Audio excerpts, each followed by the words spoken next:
Welcome Gopi English grammar.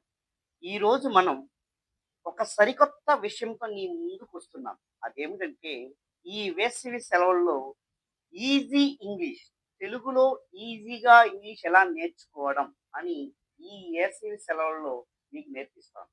అదేమంటే only D grade స్టూడెంట్స్‌కి. D grade స్టూడెంట్‌ని కేవలం మాత్రం వాళ్ళకి సెలవుల్లో ఇంగ్లీష్ ఈజీగా చదవడం ఎలా? రాయడం ఎలా? చదవడం ఎలా? రాయడం ఎలా? అనే విషయాన్ని ఈ సెలవుల్లో మీకు నేర్పిస్తాను. దీనికి 30 డేస్ ప్రోగ్రామ్ ఉంటది. రోజు ఒక డే 1, డే 2 లాగా రోజు నేర్చుకోండి. పదాలు, పదాలు నేర్చుకున్న తర్వాత ఇంగ్లీషు ఖచ్చితంగా మీకు చదవడం, రాయడం వచ్చేస్తుంది. సో, నన్ను చాలామంది తల్లిదండ్రులు, సోదరులు అందరూ అడిగారు. మా అబ్బాయి 8వ తరగతి చదువుతున్నాడు. అయినా తెలుగులో గాని, ఇంగ్లీష్‌లో గాని స్ చదవలేకపోతున్నారు. సక్రమంగా చదవలేకపోతున్నారు. రాయడం లేదు. కనీసం ఇంగ్లీష్‌లో ఊరు పేర్లు, ఒక పేరా టెక్స్ట్ బుక్‌లో ఒక పేరా కూడా చదవలేకపోతున్నారు. ఇంగ్లీష్ పాఠాలు కూడా చదవలేకపోతున్నారు. కారణం ఏంది అని అడిగాడు. దానికి చాలా కారణాలున్నాయి. కానీ చాలామంది పిల్లలు డి గ్రేడ్ పిల్లలు 8, 9, 10వ తరగతి చదివినా సరే కనీసం ఇంగ్లీష్ పదాలు చదవలేకపోతున్నారు. కనీసం ఇంగ్లీష్ ఒక పేరా కూడా చదవలేకపోతున్నారు. కారణం ఏందంటే సొంతంగా కొన్ని 2 వాక్యాలు కూడా రాయలేకపోతున్నారు. కారణం ఏందంటే విద్యార్థుల్లో అశ్రద్ధత. చదువు మీద ఏకాగ్రత లేకపోవడం. చిన్నప్పటి నుంచి లేకపోవడం. అది అది అదే పెద్దయిపోతుంది అసలకి చదువునే మర్చిపోతున్నారు. చదువుని ఇంగ్లీష్ చదవాలంటే భయపడిపోతున్నారు. ప్రాథమిక స్థాయిలో విద్యార్థుల్లో శ్రద్ధ, ఏకాగ్రత లేకపోవడం వల్ల అదే పై తరగతులు వచ్చేసరికి వాళ్ళను ఎవరు పట్టించుకోపోవడం వల్ల వయసు పెరిగే కొద్దీ చదువు మీద శ్రద్ధ తగ్గడం, బిడియం, సిగ్గు, భయపడడం వల్ల 8వ తరగతి చదువుతున్న నాకు ఏమీ రాదు అనే నామోషి వల్ల ఇప్పుడు నేర్చుకుంటే ఎవరైనా ఎగతాళి చేస్తారేమో అని ఒక భయంతో, మనల్ని తక్కువగా చూస్తారేమో అనే భయంతో, సిగ్గుతో చాలామంది పిల్లలు ఇక ఇంగ్లీష్ నేర్చుకోవడం పూర్తిగా మానేస్తారు. మనకొద్దు ఈ చదువు అని పూర్తిగా మానేస్తారు. అదే సమస్యతో చాలామంది డి గ్రేడ్ విద్యార్థులు చదువు మాని పనులు చేసుకుంటారు. కారణం పిల్లలు నా ఉద్దేశం మీరు తెలివైన విద్యార్థులు. కానీ మనం నేర్చుకునే విషయం మీద కొంచెం శ్రద్ధ, ఏకాగ్రత పెట్టకపోవడం వల్ల ఆ విధంగా తయారవుతారు మీరు. ప్రతిరోజు అభ్యాసం చేయండి. ఈ ఏస సెలవులో ఇంగ్లీషు మీరు ఖచ్చితంగా నేర్చుకుంటారు, రాయగలుగుతారు, మాట్లాడతారు కూడా. సో, చూడండి లాంగ్వేజ్, లాంగ్వేజ్ అంటే భాష. ఈ సృష్టిలో ఏ జంతువులకు, ఏ పక్షులకు లేని జ్ఞానం ఒక్క మనిషి మాత్రమే దేవుడిచ్చాడు. ఆ జ్ఞానమే భాష.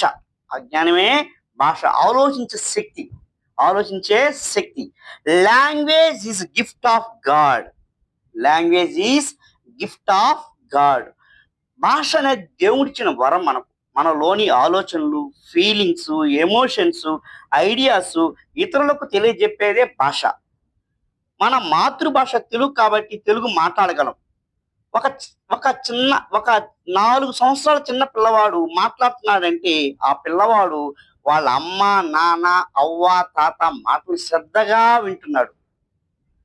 ఆ 6 సంవత్సరాల తర్వాత ఆ పిల్లవాడు స్పష్టంగా మాట్లాడుతున్నాడంటే ఆ పిల్లవాడు శ్రద్ధగా వింటూ పలికే విధానం మాటలు జాగ్రత్తగా పలుకుతూ, నేర్చుకుంటూ, జాగ్రత్తగా గమనిస్తూ ఉంటాడు తల్లిదండ్రులని. అదే అంటే ఇంగ్లీష్‌లో లిజనింగ్ వినడం, స్పీకింగ్ మాట్లాడడం. లిజనింగ్ అంటే వినడం ద్వారా, తర్వాత మాట్లాడడం, వాటిని మనం గమనించడం ద్వారా ఇంగ్లీష్ భాష వస్తుంది. అదే విధంగా చదవడం, రాయడం అనేది స్కూల్లో ఉపాధ్యాయులు అక్షరాలు నేర్పించడం వల్ల, గుర్తించడం వల్ల, విద్యార్థులకు ఒల్లివేయడం వల్ల చదవడం, రాయడం వస్తది. ప్రాథమిక స్థాయిలో విద్యార్థులు అక్షరాలు, గుణింతాలు, పదాలు నేర్చుకోవడంలో అశ్రద్ధ వహిస్తారో ఆ విద్యార్థులు డి గ్రేడ్ విద్యార్థులు తయారవుతారు. తర్వాత తల్లిదండ్రులు పట్టించుకోరు. కొందరు అంతమంది ఉపాధ్యాయులు కూడా పట్టించుకోరు. అందువల్ల ఆ విద్యార్థులందరూ డి గ్రేడ్ విద్యార్థులుగా తయారవుతారు. Only education can change the world. చదువే మన స్థితిని, గతిని మార్చేది. ఒక పేదవాడు గొప్పవాడు కావాలన్నా, ఒక ధనవంతుడు మరింత ధనవంతుడు కావాలన్నా ఒకటే మార్గం, చదువు ఒక్కటే. ఒక కూలివాడి కొడుకు కూతురు డాక్టర్ అయిందంటే కారణం చదువు ఒక్కటే. ఒక రిక్షా తొక్కి ఆయన కొడుకు కలెక్టర్ అయ్యాడంటే కారణం చదువు ఒక్కటే. ఒక పని చేసే ఆమె కొడుకు పెద్ద పోలీస్ ఆఫీసర్ అయ్యాడంటే కారణం చదువు ఒక్కటే.